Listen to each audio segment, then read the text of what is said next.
Jusqu'à 9h, Good Morning Business. Et à 8h19, on va préparer l'avenir avec notre invité Olivier Sichel, le directeur de la Banque des Territoires et le directeur général adjoint de la Caisse des dépôts. Bonjour. Bonjour. Parce que là, on a un petit coup de mou, quand même, un petit coup au moral avec ce reconfinement pas forcément très opportun et qui met le doigt quand même sur nos faiblesses, notamment en matière de stratégie vaccinale. On a raté le coche quand on voit les Américains, quand on voit les Chinois. Bon, on va faire avec, Olivier Sichel. Après, il faudra repartir. Et là, vous avez les outils, en tant que Banque des Territoires, en tant que Caisse des dépôts, bien évidemment, pour faire repartir notre économie. On en parlait pendant la publicité tous les deux. On va du coup en parler avec tous ceux qui nous écoutent et qui nous regardent. C'est vrai qu'il y a un potentiel de rebond, de volonté de la part des entreprises. Vous étiez il y a 2 jours avec le Club Med dont vous financez le projet Attigne. Il y a des projets qui fleurissent partout. Il y a des projets qui fleurissent partout. On a fait un point d'étape avec le Printemps des Territoires sur notre plan de relance, qui est un plan massif d'investissement. L'investissement, c'est préparer l'avenir. Et dans le tourisme, qui prend de nouveau un coup aujourd'hui, moi je veux dire tout mon soutien aux professionnels du tourisme et qu'on croit en eux. On avait prévu dans le plan de relance de faire 1,4 milliard. À date, on a déjà dépensé un tiers de ces 1,4 milliard dans des tas de projets. J'étais hier donc avec Régis Cardestin, le PDG du Club Med, où on a annoncé un nouvel investissement à Tignes. On va construire un nouveau Club Med à Tignes. Mais j'étais aussi avec le maire d'Évaux-les-Bains. C'est une petite commune dans la Creuse où on va financer son hôtel thermal. J'étais avec le maire de Bastia, où là aussi on refait la promenade de Bastia. Et on sent bien, il suffit de voir ce qui se passe en Israël, que le jour où cette crise sera terminée, vous allez avoir une explosion. Et là, on est plutôt même, j'avais envie de dire, de se préparer. On est en train d'anticiper avec les professionnels du tourisme, de dire, le jour où ça sera terminé, est-ce qu'on aura les compétences ?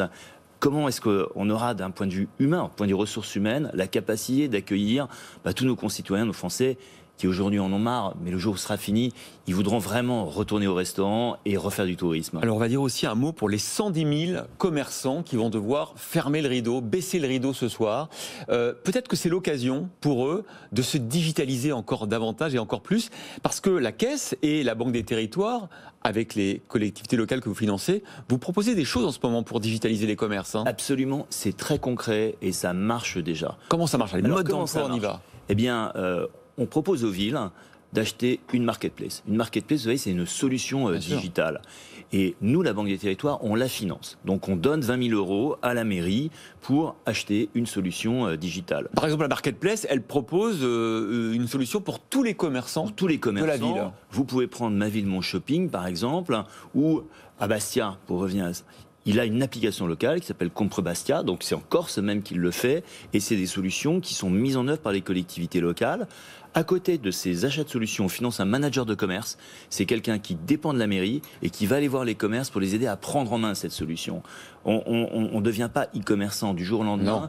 Mais aujourd'hui, les commerces dont le volet est fermé, ils n'ont pas d'autre solution qu'exister en ligne, avec des solutions de click and collect, avec des solutions de livraison à domicile. Et ces solutions, elles existent, elles ont déjà été mises en œuvre dans 60 villes. Alors, dans les Hauts-de-France, dans la région Île-de-France, en Normandie, en Basse-Normandie, comme on disait avant, je suis commerçant. Le mieux, c'est d'appeler ma mairie ou d'aller directement sur le site de la Caisse ou de la Banque des Territoires. Ah non, il faut aller sur le site de la mairie. Vous savez, nous, on n'est pas une structure qui traite directement avec les clients, on traite avec les collectivités locales. Mais on peut mettre la pression sur son maire pour qu'il se retourne vers vous et qu'il prenne l'enveloppe de 20 000 € qui lui est due. Oui, exactement. Mais les maires, ils l'ont déjà fait. Le maire de Béthune, le maire de Douai, qui était hier au Printemps des Territoires, ils ont déjà mis en place ces solutions-là.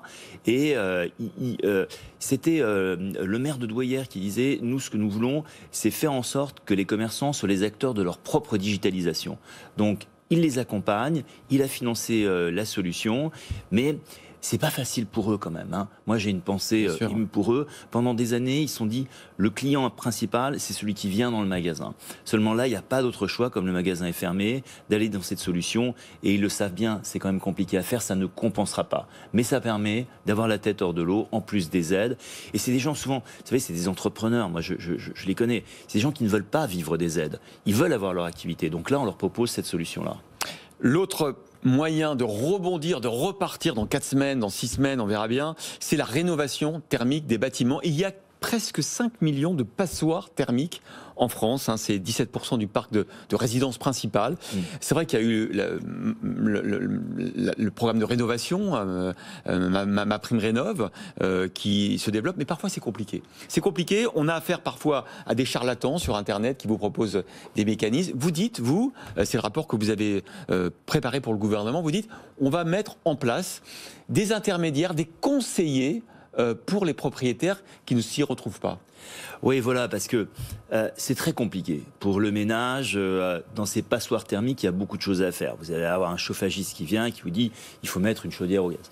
Puis vous appelez un autre chauffagiste qui vous dit mais non, il vous a dit des bêtises, il faut mettre une pompe à chaleur. Et puis vous avez un ami qui vient vous dire non, mais si tu changes la chaudière et que tu n'as pas fait l'isolation, il ne va rien se passer. Donc les ménages sont perdus. C'est vrai. Ce que je propose, c'est que le gouvernement mette en place mon accompagnateur rénov, qui soit une personne qui vienne chez vous, qui fasse le diagnostic thermique, en toute indépendance, en toute neutralité et en toute fiabilité. Il sera financé par qui? Il sera financé par l'État. Moi, je pense qu'il faut l'assumer et le dispositif que je propose, c'est que l'État finance partout, sur tout le territoire, ces accompagnateurs rénov'. Donc c'est un professionnel qui est agréé, c'est ça? C'est un professionnel qui est agréé, exactement. Et dans la task force que j'ai réunie, vous allez avoir plusieurs acteurs. Vous allez avoir des grands groupes comme EDF, comme Engie, comme La Poste. Vous allez avoir des sociétés indépendantes comme EFI. Vous allez avoir des acteurs de l'économie mixte. Pour les publics, parce que souvent, il faut le dire, dans ces passoires thermiques habitent des personnes démunies. Des acteurs de l'économie sociale et solidaire qui vont faire ce métier-là et qui vont aussi faire le plan de financement. Parce qu'il n'y a pas seulement la difficulté technique, mais il y a le maquis des aides. Il y a plein d'aides dans le dispositif. Ma prime rénov est le plus connu, mais vous avez des aides de l'ADEME, vous avez des aides de votre caisse de sécurité sociale, vous avez des aides des collectivités locales. Et donc, ils vont faire le plan de financement et ensuite, ils vont aider à boucler ce plan de financement. Alors, avec les banques, quand le ménage est solvable, il ne faut pas oublier que dans ces passoires thermiques, il y a beaucoup de personnes âgées. Plus de 60% des habitants de ces passoires thermiques ont plus de 60 ans. Et là, vous avez un problème pour l'accès au crédit. Et ce que je propose, c'est un dispositif qui s'appelle le prêt avance mutation, qui permet, si vous n'êtes pas solvable, de ne rembourser le prêt qu'au moment où vous cédez votre maison ou à la succession. Si vous la vendez ou si c'est une succession, ça veut dire qu'on vous finance entièrement par une sorte de prêt à taux zéro. Ça se passe comment? Alors, les travaux, et vous ne remboursez pas votre emprunt, vous ne remboursez prélevé sur la vente. Exactement, exactement. Parce qu'il y a des moments où vous n'êtes pas solvable. Un couple qui vient de partir à la retraite. Mais qui va payer? Qui va financer? C'est les banques commerciales? Alors, le ménage va financer les intérêts, mais en ce moment, les taux sont très bas. Et on parle de petits montants. On parle de montants de 10 000 à 20 000 euros sur une rénovation globale qui va parfois jusqu'à 50 000 euros. Et au moment où il y aura la succession, le notaire qui aura pris un privilège dira, ben voilà, vous avez eu un prêt du Crédit Mutuel à 10 000 euros sur la mutation, on le prélève. Ou sur la succession, on le prélève. Donc ça, vous attendez la réponse du gouvernement pour vous dire banco? Alors, je présentais ce rapport au ministre, à Bruno Le Maire, à Emmanuel Vargon et Barbara Pompili. Ça a recueilli, je crois, un vrai consensus. Et ce sera présenté dans le cadre des amendements au Parlement de la loi qui est en train d'être votée. Donc très vite, en fait. Très vite. C'est un dispositif qui avait vocation à être mis opérationnel dans la loi climat.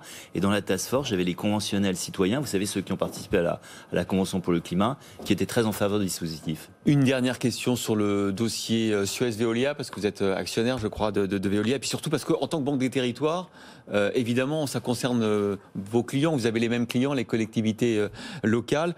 Ça va s'arrêter quand? Parce que j'ai vu qu'il y a encore une nouvelle procédure. Est-ce qu'il ne faut pas un peu mettre le holà sur cette bataille?